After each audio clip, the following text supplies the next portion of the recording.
Power to the players.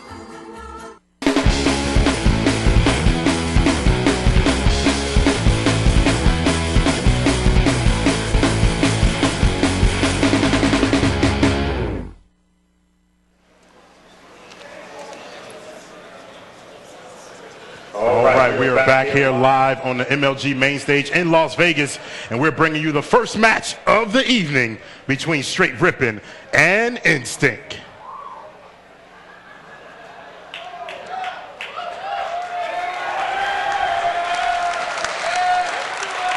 So here we go, checking out Str8 Rippin. They're going to be in red, led by team captain Tsquared, Legit and Elmite Warrior, the objective duos, and of course, one of the nastiest slayers on the circuit, Snipedown. All right, so the Str8 Rippin keys to success here. They've got to win when they go positive. We saw Triggers Down beat them in Dallas, even though Triggers Down was outslayed. And you know, they have to play their game. They can't get out of their groove. They have to stick to their game plan. That means power weapon control. And you know what? When T2 and Snipedown go off, this team is untouchable. That's right, Sundance. When T2 and Snipedown are clicking, it can just get scary. Now on the other side of the stage, we're going to be checking out the blue team. It's Instinct, our 4-seeded team. That's going to be led by team captain Walshy here. Of course, you got the twin brothers, Lunchbox and Roy. And then the player we've all heard a bunch from. He tears it up in all the lands. Yet to see huge plays from him at a tournament. He's looking to do it here. It's Soviet. Yeah, the keys to success for Instinct, we got twin clutchness, all right? Lunchbox and Roy, these guys click really well. Roy, one of the nastiest BRs we've seen on the circuit. Everybody knows that. When these guys play well and they have each other's back, that's going to allow Soviet and Walshy to go off. Now, Soviet, last time these two teams met up, he was pretty much kept in check by Str8 Rippin. If he has a big match, then Instinct has a great shot. Obviously, they need to win some of those Slayer games because the objective games aren't going to get it done.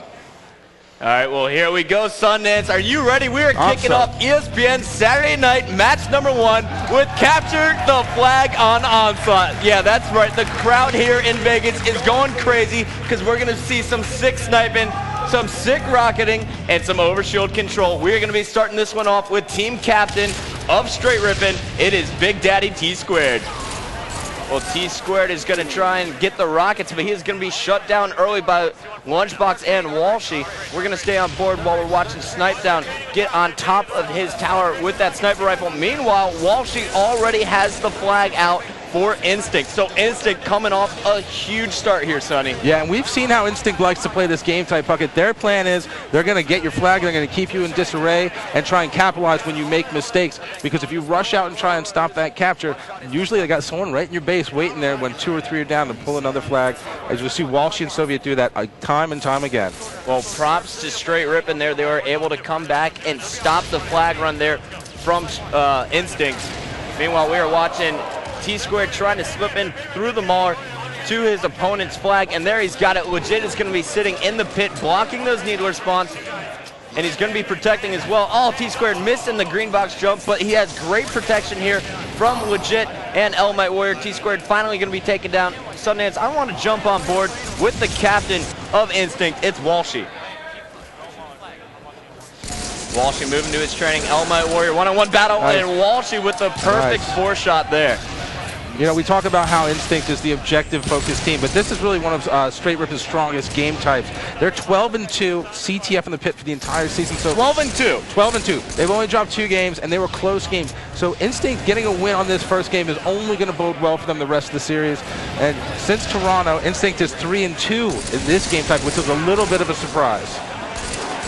Well, of course, a couple of those losses definitely came from Str8 Rippin, as we saw in Toronto. Walshy being taken down, all 4 members of Instinct actually being taken out at once. Now, you're seeing team captain Walshy. He's going to be calling out the strats here to the rest of the team.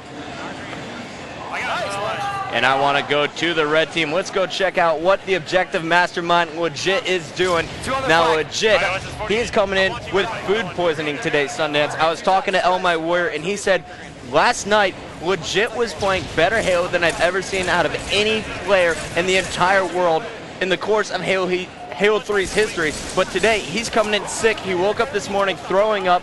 He's been going to bed in between matches, but now he is looking to try and tough it out. He's going to fight as hard as he can, and he's going to try and get Str8 Rippin into the winners bracket finals with a big win over Instinct here. Well, you know, it's tough. I mean, you got to play through adversity, obviously, and the championship comes around once a year. We talked earlier about, you know, Michael Jordan having some of his best games when he had the flu, but Legit is the type of a player. Remember, this is basically 4 all-stars on one team. Legit on a lot of teams would be their primary star. This guy does whatever it takes to get the job done. You see him right there with the sniper rifle going to work. I just love watching him. It's just, he's a beast. He's a beast. And the thing about it is, he's often overlooked, which just allows him to play his game even more. But a lot of respect going out to him for playing through it, the illness, obviously. But there is no tomorrow, Puckett. Oh, Roy, arguably one of the best battle rifles, if not the best battle rifle in the game. He just got 4-shotted by Legit, and Legit has hit 3 players that I've seen so far with the sniper rifle, dropping their shield, and now he's going to take down Soviet as Str8 Rippin puts in the first flag, and Legit is in position to slay and grab a second flag here. But he is going to be shut down by Roy.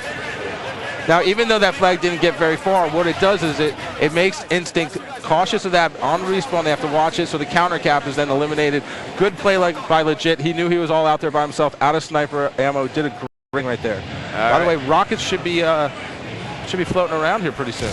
And we're going to jump on board with Soviet. He was on those rockets. Now he comes through Dark Hallway to help his teammate out with the kill on Legit. Now, you also see Legit's name here is Too Legit. He's bringing it back old school, Sundance.